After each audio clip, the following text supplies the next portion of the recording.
പക്ഷേ കേരളം വികസനത്തിൽ ഒട്ടും മുന്നോട്ടല്ല എന്നാണ് ഇപ്പോൾ BJP സംസ്ഥാന പ്രസിഡന്റ് രാജീവ് ചന്ദ്രശേഖർ ഈ തെരഞ്ഞെടുപ്പ് വേദികളിലൊക്കെ തന്നെ അദ്ദേഹം ആവർത്തിച്ച് പറയുന്നത് പോരാ കേരളം എന്നുള്ളതാണ്. അപ്പോൾ ഈ അവർ ഉന്നയിക്കുന്ന ആ ഒരു പ്രശ്നം അപ്പോൾ നമ്മൾ മറ്റാരെയൊക്കെയോ മാതൃകയാക്കേണ്ടതുണ്ട് എന്ന മട്ടിലുള്ള ആ ഒരു പ്രചാരണം അതിനെ എങ്ങനെയാണ് കാണുന്നത്, അതിനെ എങ്ങനെ പ്രതിരോധിക്കും? കേരളത്തിൻ്റെ വികസനം എന്ന് പറയുന്നതിൽ പങ്കുവഹിക്കാൻ കഴിയുന്നൊരു പാർട്ടിയായിരുന്നല്ലോ BJP. LDF ആണ് ഇവിടെ ഭരിക്കുന്നതെങ്കിലും കേരളത്തിൻ്റെ വികസനത്തിൽ പങ്കുവഹിക്കാൻ ഈ 10 വർഷവും BJPക്ക് കഴിയുമായിരുന്നല്ലോ. എന്തുകൊണ്ടാണ് ഞാൻ അങ്ങനെ പറയുന്നത്? കേന്ദ്രം ഭരിക്കുന്നത് BJP ആണ്.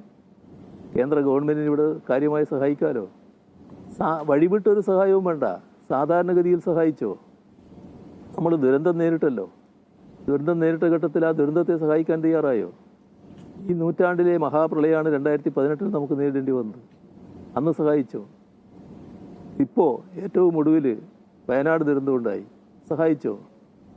നമ്മളെ സഹായിക്കാൻ 2018 മറ്റ് രാജ്യങ്ങൾ മുന്നോട്ട് വന്നു. ഞങ്ങൾ സഹായം സ്വീകരിക്കില്ല എന്നാണ് മറുപടി കേന്ദ്ര ഗവൺമെൻറ് പറഞ്ഞത്.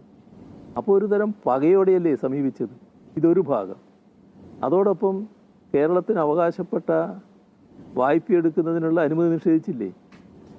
കേരളത്തിന് നൽകേണ്ട നികുതി വിഹിതം വല്ലാതെ കുറക്കുന്ന സ്ഥിതി ഉണ്ടായില്ലേ?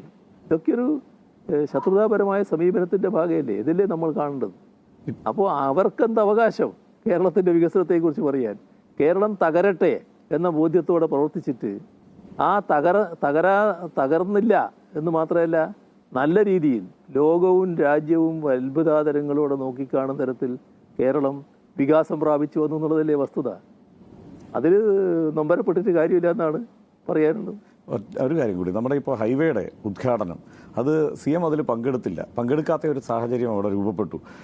യഥാർത്ഥത്തിൽ ഹൈവേയുടെ ഉദ്ഘാടനം നടക്കേണ്ട സമയമായിരുന്നു, അതിൻ്റെ പണി പൂർത്തിയായിരുന്നു. അപ്പോൾ അത് പണി പൂർത്തിയാകുന്നതിന് മുമ്പ് നടത്തിയ ഉദ്ഘാടനം എന്നുള്ള നിലയ്ക്കുള്ള വിമർശനം പ്രതിപക്ഷം തന്നെ കോൺഗ്രസ് അടക്കം ഉന്നയിക്കുന്നുണ്ട്. ഇത് യഥാർത്ഥത്തിൽ ഉദ്ഘാടനം നടത്തേണ്ട സമയമായിരുന്നു. ഒപ്പം അതിൽ ഈ പങ്കെടുക്കാൻ പറ്റാത്ത സാഹചര്യം ഉണ്ടായതിനെ എങ്ങനെയാണ് കാണുന്നത്? കേരളത്തിന് എന്തായാലും ഒരു 10-11,000 കോടി രൂപയുടെ ബാധ്യത ഒരു തരത്തിൽ വന്നതാണല്ലോ. എല്ലാ കാര്യവും ഉദ്ഘാടനം ചെയ്തല്ലത്.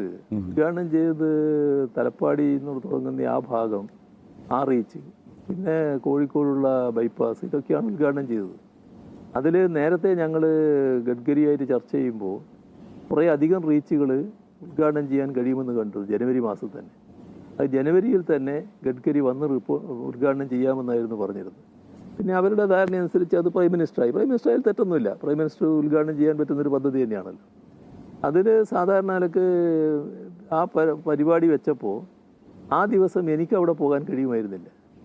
ഞാനത് മറ്റ് വിവാദങ്ങൾ പിന്നെയാണ് ഉണ്ടാകുന്നത്. ഇവരാരൊക്കെയാണ് പരിപാടിയിൽ വെച്ചതെന്നും നമ്മൾ അത് മനസ്സിലാക്കുന്നില്ല. പരിപാടിയുടെ കാര്യം വന്നപ്പോൾ തന്നെ ഞാൻ പ്രൈം മിനിസ്റ്റർ ഓഫീസിൽ അറിയിച്ചു, ഞാൻ ഉണ്ടാവില്ല, എനിക്ക് പങ്കെടുക്കാൻ കഴിയില്ല, എനിക്ക് പ്രായോഗികമായി വിഷമമുണ്ടെന്ന്. പിന്നെയാണ് ഇതുമായി ബന്ധപ്പെട്ട മന്ത്രിയെ തന്നെ വിളിച്ചില്ല എന്നൊക്കെയുള്ള പ്രശ്നങ്ങൾ വരുന്നത്. അതാണ് വിവാദമായി മാറുന്നത്. അതുമായി ബന്ധപ്പെട്ട് അത് സ്വീകരിക്കാൻ പാടില്ലാത്ത നിലപാടായിരുന്നു. കാരണം ഇവിടെ കാര്യങ്ങൾ നാഷണൽ ഹൈവേക്ക് വേണ്ടി ചെയ്യുന്നത് പൊതുമരാമത്ത് വകുപ്പാണ്. അപ്പോൾ അതിൻ്റെ മന്ത്രിയെ അതിന് വിളിക്കേണ്ടതായിരുന്നു എന്നുള്ളത് ശരിയായ നില തന്നെയാണ്. ആ വിളിക്കാതിരുന്നത് ശരിയായില്ല. അതാണ് അതിനകത്ത് ഉണ്ടായത്. ആ ഉദ്ഘാടനം നടത്തിയതിലൊരു തെറ്റുമില്ല. ആ റീച്ചാണ് ഉദ്ഘാടനം ചെയ്യുന്നത്. അത് ഉദ്ഘാടനം ചെയ്യുക എന്നുള്ളത് സംസ്ഥാന ഗവൺമെൻറ് തന്നെ ആവശ്യമായിരുന്നു. എന്തുകൊണ്ടാണ് നിങ്ങൾ ഉദ്ഘാടനം ചെയ്യാത്തത് എന്ന് പിന്നീട് അവരെ ബന്ധപ്പെട്ട് സംസ്ഥാനത്ത് ചോദിച്ചതുമാണ്. അതിലൊരു തെറ്റും അപാകതയില്ല. റൈറ്റ്.